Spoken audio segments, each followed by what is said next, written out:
Presiden Joko Widodo meminta Kementerian Pertahanan dan Kepolisian Republik Indonesia untuk membeli seragam dan senjata buatan dalam negeri.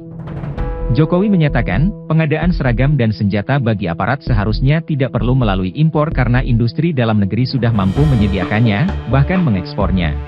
Penerimaan bukan pajak yang juga kita dapatkan. Dikumpulkan dengan sangat sulit, tidak mudah. Kemudian kita belikan produk impor.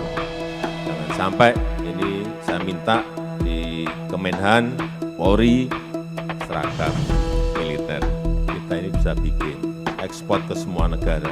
Kita malah beli dari luar. Jokowi mengatakan, sah-sah saja bila alat utama sistem persenjataan, alutsista, yang canggih seperti pesawat tempur dibeli dari luar negeri. Sepatu, senjata, kita bisa bikin loh. Kalau yang canggih-canggih silahkan. Mau beli pesawat tempur, karena kita memang belum bisa. Kalau senjata, peluru, kita juga bisa. Bagiannya sepatu, kenapa harus beli dari luar? Jokowi juga menyebutkan bahwa ia sudah berulang kali menekankan agar seluruh jajaran pemerintah menggunakan produk dalam negeri guna mendongkrak pertumbuhan ekonomi Indonesia. Dalam negeri kita sendiri, dengan kita membeli produk-produk dalam negeri, otomatis pertumbuhan ekonomi kita akan naik. Produk tekstil dan turunannya terus membanjiri pasar dalam negeri. Berdasarkan data Badan Pusat Statistik, BPS, impor kain terbesar selama 2021 berasal dari Cina. Nilainya hampir setengah dari total impor di dalam negeri yakni mencapai 48,87%. Posisi kedua ada Korea Selatan 12,99%, Vietnam 9,98%, Hong Kong 9,45%, Taiwan 7,03%, serta Malaysia 5,58%. Kalangan pengusaha mengungkapkan bahwa kondisi itu tidak lepas dari adanya intervensi importir. Importir ini maksa, kayak nggak punya rasa kebangsaan. Saya tahu persis importir garmen, importir kain, dia maksa minta izin impor, dia bilang demand ada. Ya demand garmen, kain akan selalu ada, tapi mau isi dari mana? Lokal apa impor, kata Ketua-Ketua Umum Asosiasi Produsen Serat dan Benang Filamen, APSI, Retma Gita Wirawasta kepada CNBC Indonesia. Kemenperin memaparkan, industri TPT memiliki peran strategis dalam pembangunan nasional.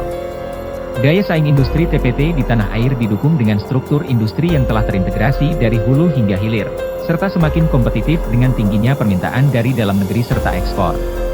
Perlu diketahui, industri tekstil dan produk tekstil, TPT, digolongkan sebagai industri strategis dan prioritas nasional yang memiliki karakteristik padat karya sehingga dapat menyerap tenaga kerja hingga mencapai 3,95 juta orang. Menurut sejarah, industri tekstil modern Indonesia diawali dengan berdirinya Textile Industrie Bandoeng, TIB, pada tahun 1922. Artinya telah mencapai 1 abad atau 100 tahun di tahun 2023 ini. TIB merupakan cikal bakal institusi pelayanan jasa industri di lingkungan Kemenperin, yaitu Balai Besar Standarisasi dan Pelayanan Jasa Industri Tekstil yang juga berlokasi di Bandung, yang juga membidani pendidikan vokasi tekstil tertua di Indonesia yang sekarang bernama Politeknik Sekolah Tinggi Teknologi Tekstil, STTT, Bandung. Jelas Menteri Perindustrian Agus Gumiwang Kartasasmita. Untuk menunjang peningkatan daya saing sektor industri TPT, Kemenperin berkontribusi dalam penciptaan sumber daya manusia, SDM, industri yang terlatih dan kompeten, salah satunya melalui pendidikan vokasi. Berawal dari kursus tenun yang diminati oleh pelopor-pelopor industri tenun dari seluruh penjuru Nusantara, Politeknik Sekolah Tinggi Teknologi Tekstil, STTT, Bandung kini menjadi sekolah pendidikan vokasi yang menyiapkan SDM industri yang unggul dan kompeten di bidang tekstil. Selama perjalanannya, Politeknik STTT Bandung telah menjadi Center of Excellence dalam bidang sains dan teknologi tekstil. Sekolah ini juga menjadi satelit digital Pusat Industri Digital Indonesia, PD 4.0 yang akan menjadi showcase Industri 4.0 di bidang tekstil sekaligus Research Center Pengembangan Industri 4.0, jelas Menperin. Selain itu, Kemenperin memiliki Balai Besar Standarisasi dan Pelayanan Jasa Industri Tekstil atau disebut Balai Besar Tekstil, BBT, di Bandung yang sejak awal memiliki peran strategis dalam penjaminan kualitas bahan baku tekstil, penyuluhan industri, dan pengembangan teknologi tekstil.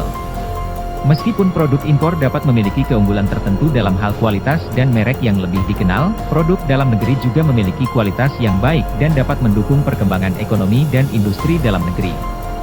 Oleh karena itu, penting bagi kita untuk mempertimbangkan baik kebutuhan pribadi dan juga dampak dari pembelian kita terhadap industri dan ekonomi dalam negeri.